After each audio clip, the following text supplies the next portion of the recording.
Hello, my sewing friends. I'm Jen, and this is a thrift flip.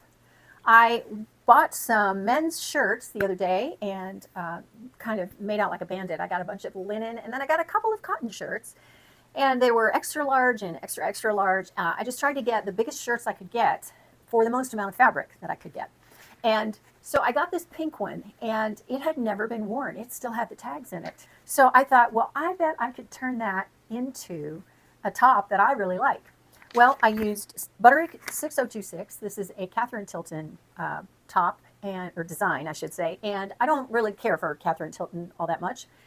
This is the one thing that I've made of hers that I love. I had made it once before in a white broadcloth, but when I put the interfacing on the collar, it bubbled up, and I've never liked that. You can't really see it, but I know it's there, so I've always wanted to make it again. So I thought, well, maybe instead of taking a men's shirt and trying to just whittle it down and make it fit me, maybe I could make a top out of it that's completely different.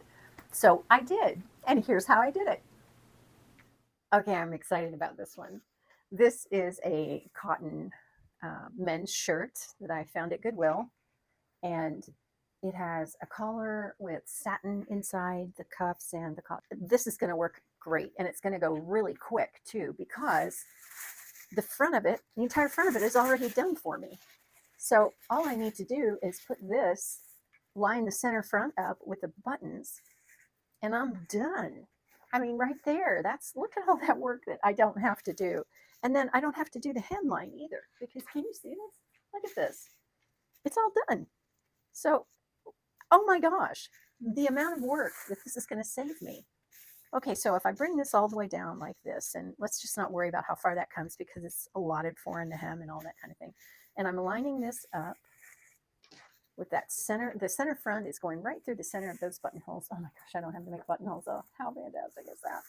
And this comes right up just under where this collar is. And I've got plenty of room here. And then on the back, piece of cake, I'll be able to line this up on that center back seam, goes all the way up. There's my hemline already done for me. And there we go. Look at that. How perfect is this? This is just, oh, I can't get over it.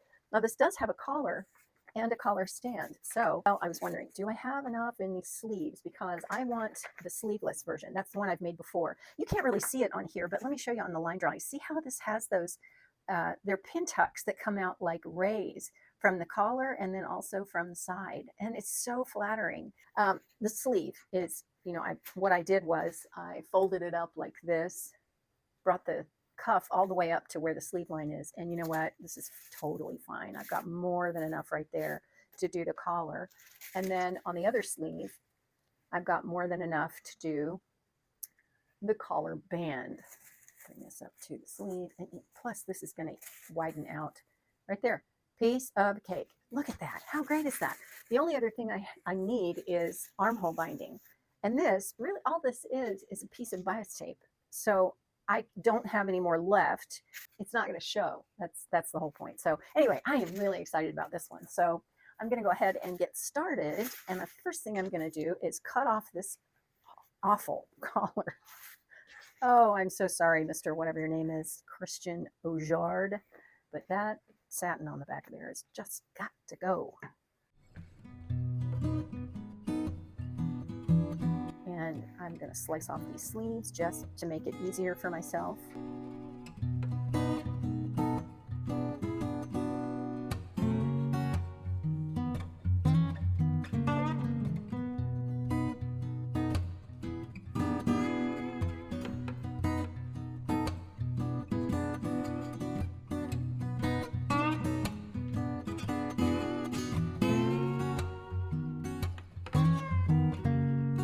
So now my center front line is the last, this one, right here. So I'm just going to fold this on that center front line. And lay this down, this.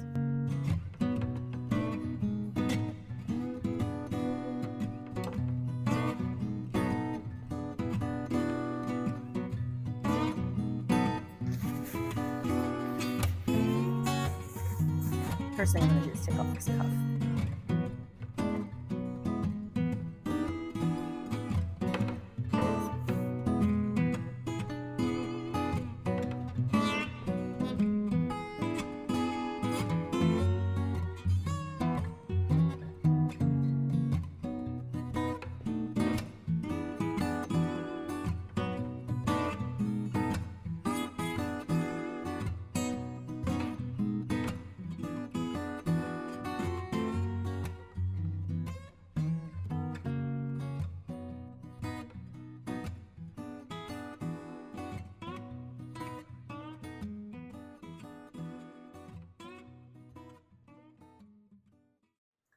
I've got a piece of uh, fabric here, and I just marked on it 4 lines. I used my tracing wheel with my tracing paper, and these are going to be the pin tucks that are just like these. Really, it's as simple as folding this on the line and then stitching about an 1/8 of an inch away, really a scant 1/8, more like between a 16th and an 1/8, as close as you can get to that edge. So let me go over and press this so that my folds will be in and I'll be able to make the pin tucks. Here's where I've folded them. And I've just really, all I did was fold on the line and press, and then fold on the line and press, and you see what I mean. So now I'm going to go over to the sewing machine and I'm going to stitch along these lines.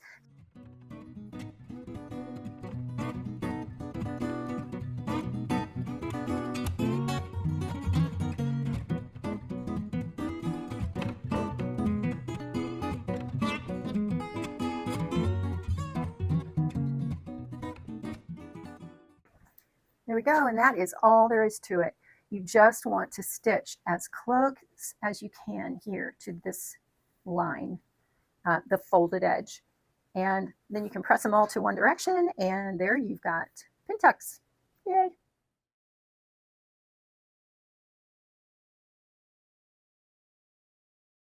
Let me show you how I did this collar. This is my collar stand, and this is my collar. So the first thing that I need to do is go over and sew the collar to the collar facing, I think it's called. So I'm going to go ahead and do that. Right sides together. I'm going to stitch from here, up, over, and down. I'm going to leave this notched edge open.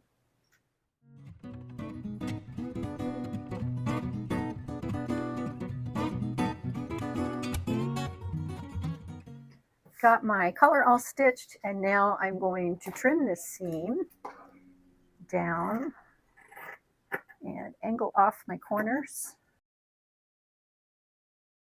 Okay, I'm going to take this over to the iron and press it, and I'll be right back. All pressed, but my corners look like this. So I'm going to take my seam ripper and kind of dig in there and push them out. I also have a little tool. Actually, I have 2 of them. This is by Butterick, and it's a point turner, and this is Oxmoor House. This is probably a quilting thing. This one is a little rounded off, so let me try this one.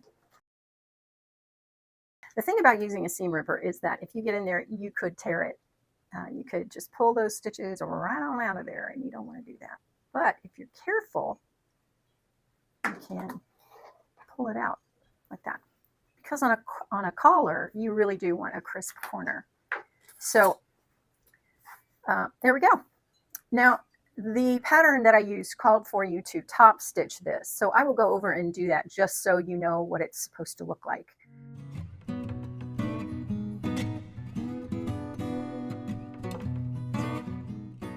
My collar stitched, top stitched around, a little bit of a wonky collar, but we're not going to worry about that. And then I've got the 2 pieces of my collar band. And I've got the right side, and then this is the facing side. And what's going to happen here is that I'm going to sew this, so interface side to interface side. But first, turn this edge, this long notched edge, up about, I don't know, probably 1/2 inch to 5/8 of an inch. It's up to you. Sometimes I turn it up more, sometimes less, because what you're going to do is sew this down. You can either top stitch it or hand sew it on the neck edge. So I'm going to go over and press this up. Okay, so now I've got my edge all pressed up, and what I'm going to do is sandwich the collar between these 2 band pieces. So I've got double notches here, and I'm just going to match those up, and I'll put a pin in really right here. This is so stiff, it's easy to do without pins, but I had that little mark right there, and so I'm going to match up my dot with really what ends up being the edge here of this collar piece. So I'm just going to do that. To be honest, it'll lay that way. So you really don't need to worry too much about the dots, because it's just going to match up like it should. Might have a little bit of a curve going on there, but no problem. It's easy to stretch that out. So we're going to do that. Now we're going to flip it over, and we're going to put this one on top. And we're just, like I say, we're going to sandwich the collar piece between the collar band pieces. And the collar band should match up pretty well. I guess I can use the same pins, can't I? Yes, I can. Okay, now what I'm going to do is go over and I'm going to stitch this seam. And that is going to attach the collar band to the collar. So let's go do that.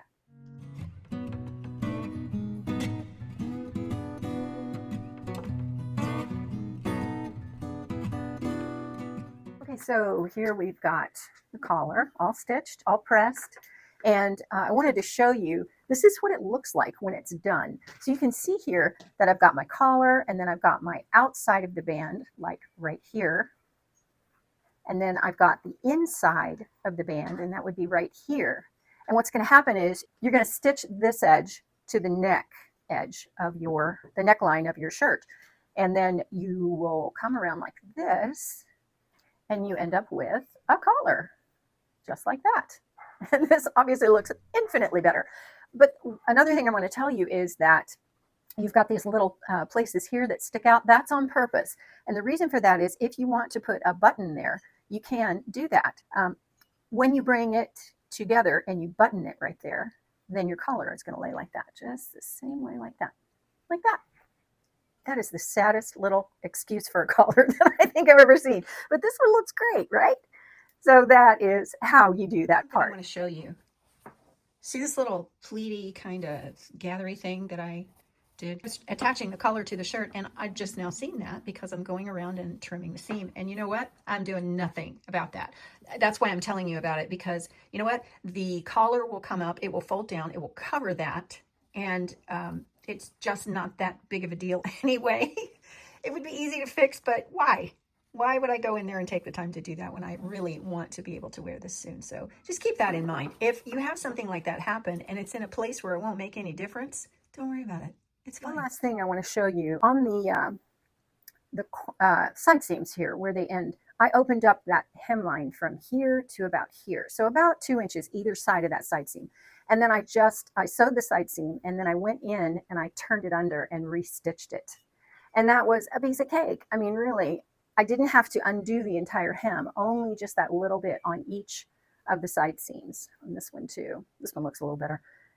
Yeah, about 2 inches out, and opened it out, stitched the side seam, and then went back in, and it rolled under really nicely. It almost did it for me. So really simple fix. And there is that beautiful top. Those gorgeous pintucks. I love it. You know what, I have to say, I'm a little shocked and amazed that this turned out as well as it did, because I had a lot of sewing math that I did and messed up because I can't do sewing math. I absolutely cannot. To be fair, I was terrible at math in school too. And actually the best math I've ever done has been sewing math, in fractions. That taught me fractions. But I did all the math, figured out that I needed a size 14. So I cut a size 14 and I made it, and it was too small. Oh my gosh. So what I did with this was I had stitched the side seams, and then I had serged them to finish them. And so what I did was I just went in and took out the side seam stitching, and I left the serging. So, that seam is not going to come apart. It's fine. But it gained me about a ½ inch. So while the side seam, letting that out, had helped, it didn't help quite enough. So what I realized was I could take these buttons on here and just move them over. And so it wouldn't have to reach as far. And now it's perfect. In fact, I wore it the other day, and it's just so cute. And I still think I should probably go in, and if I make it again, which I might, I don't know. I think I'd like to make it, and instead of doing the shirt tail hem, just doing like a straight hem. I think it would be really cute if I did. And it goes together so quick. But yeah, I think if I were going to do it again, I would do the 16.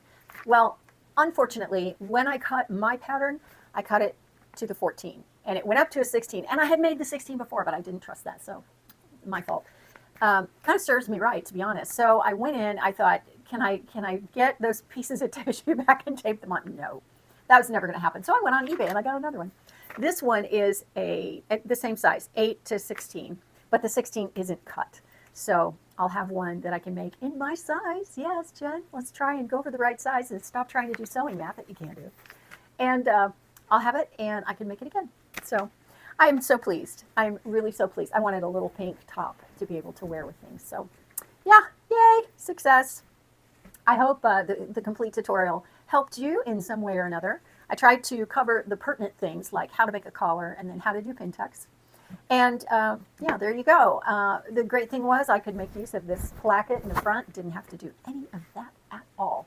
If you are going to refashion something and you want to be able to have it button up the front, make sure that you take advantage of that. Anytime you see something on a shirt or something you're using to refashion, like a hem or a side seam or anything like that, use it. Use it to your advantage because it'll save you time and trouble. Okay, that's it for now for me, and I'll talk to you down in the comments. I'm sure we'll have a great conversation going, and I will see you next time. Thank you so much for being here and for watching.